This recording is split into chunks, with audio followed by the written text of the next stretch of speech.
कादिसानी जनाब doctor Farooq Abdullah Sahab, secretary health and medical education Abid Sahab, principal GMC Jammu, principal director SKIMS Kashmir Ashraf Sahab, Sameer Kaul ji, HODs, faculty members, dear students, आदाब, नमस्कार।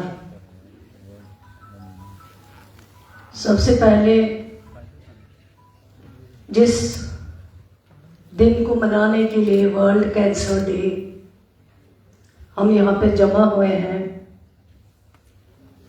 मैं समझती हूँ कि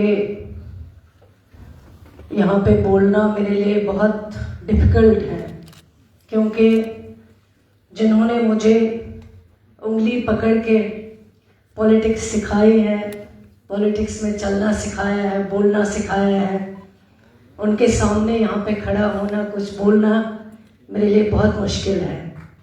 लेकिन फिर भी मैं कोशिश करूँगी, क्योंकि कादिसानी डॉक्टर फारूक अब्दुल्ला साहब, जिनका रियासत जम्मू कश्मीर में, चाहे वो एज डॉक्टर, चाहे वो एज चीफ मिनिस्टर, चाहे वो एज मेंबर पार्लियामेंट, चाहे एज यूनियन मिनिस्टर, जिनका कंट्रीब्यूशन जम्मू कश्मीर में इतना ज़्यादा है कि शायद अगर उस पर बात की जाए तो सदियाँ गुजर जाएंगे। और मेरी पॉलिटिकल जो शुरुआत है वो कादिसानी डॉक्टर फारूक अब्दुल्ला साहब ने मुझे उंगली पकड़ के सिखाया है कि पॉलिटिक्स में कैसे चलना है। जहां आज जिस कॉलेज में हम जमा हुए हैं, जहां पे हम वर्ल्ड कैंसर डे के बारे में बात करना चाहते हैं, जिसकी बुनियाद शेर कश्मीर शेख मोहम्मद अब्दुल्ला साहब ने डाली है, उसके बाद कादिसानी जनाब डॉक्टर फारूक अब्दुल्ला साहब उसी मिशन को लेके आगे चलते रहें और आज तक इस GMC में या इस मेडिकल कॉलेज में जितने भी पेशेंटों का इलाज होता है, जो भी पेशेंट आते हैं या वो स्टूडेंट जो यहाँ पे पढ़ते हैं, मुझे लगता है कि इससे ज़्यादा कोई कंट्रीब्यूशन नहीं हो सकता है। मुझे याद है एज MBBS स्टूडेंट 93 में मैं अपने वालिद के साथ इस कॉलेज में पहली बार आई हूँ। यहाँ पे जो उस टाइम के डीन सर थे, रैना सर, मेरे फादर के बहुत क्लोज फ्रेंड थे वो, और हम उनसे मिलने के लिए आए। वैसे स्टूडेंट, मैंने उनसे कई चीज़ें जो है रैना सर से हासिल की हुई है, कई चीज़ों का ज्ञान जो है वो मैंने उनसे लिया हुआ है। और उसके बाद हालांकि मैंने अपनी डिग्री जम्मू कश्मीर में नहीं की है बल्कि बाहर की है, लेकिन इस जगह से मेरी बहुत ज़्यादा वाबस्तगी है, मेरी बहुत अटैचमेंट है। और मैं समझती हूँ जब उमर अब्दुल्ला साहब ने ये जिम्मेवारी, मैं समझती हूँ कि अगर कोई डिपार्टमेंट जिसको ज़्यादा अहमियत देनी चाहिए, जो सबसे ज़्यादा इम्पॉर्टेंट डिपार्टमेंट हो, वो सबसे पहले हेल्थ डिपार्टमेंट और उसके बाद एजुकेशन डिपार्टमेंट है। हेल्थ डिपार्टमेंट से हर एक घर वाबस्ता है, हर एक फैमिली वाबस्ता है, हर एक फर्द वाबस्ता है। और मैं अपने आप को खुशकिस्मत समझती हूँ कि मेरे कायद उमर अब्दुल्ला साहब ने मुझ पर ये भरोसा किया है, इस डिपार्टमेंट की हेड मुझे बना दिया है। और शुरू से लेके जब भी मैंने ये डिपार्टमेंट संभाला है, मेरी कोशिश यही रहे हैं कि मेरे डॉक्टर भाई जो है, मेरी डॉक्टर बहनें जो है, मेरा जो पैरामेडिकल स्टाफ काम करता है, उनकी भी बहुत मुश्किलें हैं, कोई आसान सफ़र नहीं है। मुझे आज भी याद है जब इमरजेंसी में यहाँ रश आ जाता है, जब एक्सीडेंट पेशेंट्स आते हैं, किस तरह आर्ग्यूमेंट होते हैं अटेंडेंट्स के साथ, पेशेंट्स के साथ, और इस भीड़ को आप कैसे अटेंड करते हैं, वो एक बहुत बड़ा, मुझे लगता है बहुत बड़ी अचीवमेंट है वो, इस चीज़ को हैंडल करना। आपके पास भी डिफिकल्टीज बहुत है, मुश्किलें बहुत है, इतना आसान सफर नहीं है ये। डॉक्टर तो पहले 24 घंटे उसकी पढ़ाई होती है, चाहे वो बुक आज आ जाए, चाहे वो कल आ जाए, चाहे आपने अपना MBBS कंप्लीट किया होगा, एनाटॉमी सब्जेक्ट से लेके फिजियोलॉजी सब्जेक्ट से लेके लास्ट तक इसमें पढ़ाई होती है। चाहे आप MS करें, चाहे आप PG करें, चाहे आप MBBS डॉक्टर ही क्यों ना हो, पढ़ना हर वक्त जो है वो बहुत जरूरी होता है। और जिस तरह आपकी ड्यूटी है वो भी बहुत टफ है, कोई आसान नहीं है। लेकिन मैं समझती हूँ अगर इसमें हम लोगों के साथ अपना बिहेवियर सही रखें, जैसे समीर कौल जी ने कहा या हमारे सेक्रेटरी साहब ने कहा है, जो पेशेंट आपके पास आता है वो अगर अल्लाह ताला के बाद किसी पे यकीन करता है, भरोसा करता है, वो हमारे डॉक्टर्स के ऊपर करता है। और जब वो आता है कभी कभार उसका दिल जो है वो दुखता है, उसको उसके इमोशंस को भी आपको ट्रीट करना है। सबसे इंपॉर्टेंट वो चीज है। कैंसर बीमारी एक वो बीमारी है जिसका नाम सुन के लोग कांप जाते हैं, डर जाते हैं, आते नहीं। कई पेशेंट छुपाते हैं, वो अपना टेस्ट नहीं कराते हैं। जैसे अभी कुछ डिपार्टमेंट में कुछ हमने चेंजेस लाए हैं, हमने कहा है डिपार्टमेंट से कि सबसे पहले जब पेशेंट आए उसको लगना नहीं चाहिए कि मैं हॉस्पिटल में गया हूं, उसका वो माहौल वहां होना चाहिए। सबसे इंपॉर्टेंट सफाई है। उसके बाद जब पेशेंट आए उसकी जो टेस्टिंग करानी होती है वो भी बहुत मुश्किल से ही होती है। और अगर हमने लाइनेज जैसा इंस्ट्रूमेंट लगाया हुआ है उसका फायदा जो है वो हमारे पेशेंट को मिलना चाहिए। अगर हमने कैट लैब यहाँ शुरू की है उसका फायदा जो है वो गरीब पेशेंट को मिलना चाहिए, जो BPL होके इन हॉस्पिटल्स में अपना इलाज कराने आते हैं। जो अमीर लोग हैं वो कभी भी कहीं भी जा सकते हैं, लेकिन मैंने कई बीमारों को देखा है, क्योंकि मैं ग्राउंड से खुद जुड़ी हुई हूँ। मुझे दिन में कम से कम 50 फोन आते हैं कि फलाने को ये बीमारी है, खुदा न खास्ता कैंसर है। कभी कभार अक्सर बेशतर मैंने अशरफ साहब को एक बार कहा, मैंने कहा मैंने आपको मैसेज भेजी थी लेकिन आपका जवाब नहीं आया। ये कहते रहे कि मैंने मैसेज देखी है, लेकिन मैसेज अगर एक हो तो मैं देखूं, यहाँ हजारों मैसेजेस होते हैं, कभी कभार मेरे जहन से निकल जाती है चीज। इनको अक्सर बेशतर तंग करती हूँ कि फलाने पेशेंट का ये ट्रीटमेंट है, वो आप देख लीजिए। और मुझे खुद सेटिस्फेक्शन होता है कि अगर कोई बीमार मेरी वजह से ठीक हो सकता है, मेरी वजह से उसका इलाज सही हो सकता है। और आप खुद मानिए कि डॉक्टर को कितनी खुशी होनी चाहिए। बहुत सारे लोग हैं जो मर जाते हैं, जिनका इलाज नहीं मिल पाता है टाइम पे, कैंसर जैसी बीमारी में।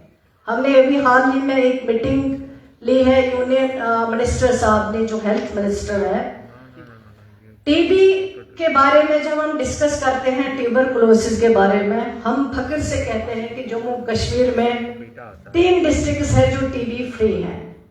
आगे हम कोशिश कर रहे हैं कि बाकी डिस्ट्रिक्ट्स भी जो है टीबी फ्री हो जाए।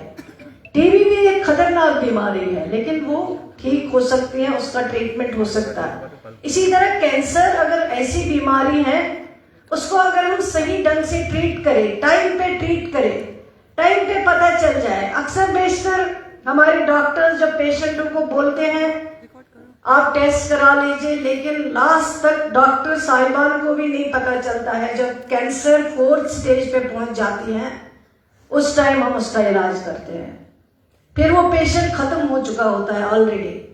आज जम्मू कश्मीर जैसे यूटी एक छोटी सी जगह है, लेकिन कम से कम 51,000 कैंसर केसेस हमारे पास है। 2019 से लेके 24 तक 51,000 एक बहुत बड़ा फिगर होता है। और हमें कोशिश करनी है कि हम इस फिगर को जितना कम कर सकते हैं उतना करना चाहिए। मैं ऑनरेबल चीफ मिनिस्टर साहब की शुक्रगुजार हूँ, जिन्होंने कई मीटिंग्स ली हैं इस डिपार्टमेंट के बारे में। और हमारी सरकार की कमिटमेंट है कि जो कैंसर पेशेंट हैं उनको हम कोशिश करेंगे सरकार की अवेलेबिलिटी के मुताबिक, फंड्स के मुताबिक, ताकि हम उनका इलाज जो है फ्री कर सकें, ताकि हम उनको बचा पाए। अक्सर लोग ऐसे मरते हैं कि उनके पास पैसा नहीं होता है, वो दिल्ली नहीं जा सकते हैं। हमारे बड़े बड़े डॉक्टर से अपना इलाज नहीं कर सकते हैं। जम्मू कश्मीर में 4 या 5 डिस्ट्रिक्ट्स ऐसे हैं जहां कैंसर पेशेंटों की तादाद ज्यादा है। उसमें जम्मू है एक, उसमें उधमपुर भी है, कठुआ भी है, राजौरी भी है, डोडा भी है। और डॉक्टर्स को भी इसमें देखना चाहिए, पहल करनी चाहिए कि क्या रीजन है। हमारे खाने पीने के आदात जो हैं उनको हम किस तरह ठीक करें।